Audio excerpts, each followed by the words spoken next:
نے فرمایا جو شخص ہر شب جمعہ اور جمعرات کی درمیانی رات یہ درود شریف پابندی سے کم از کم ایک مرتبہ پڑھے، موت کے وقت سرکار مدینہ صلی اللہ علیہ وسلم کی زیارت کرے گا، اور قبر میں داخل ہوتے وقت بھی یہاں تک کہ وہ دیکھے گا کہ نبی پاک علیہ الصلوۃ والسلام اسے قبر میں اپنے رحمت بھرے ہاتھوں سے اتار رہے ہیں۔ مل کر پڑھ لے، اللہم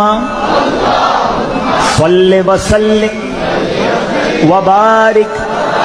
علی سیدنا محمد النبی الامی الحبیب العالی القدر العظیم الجاہ وعلى آلہ وصحبہ وسلم۔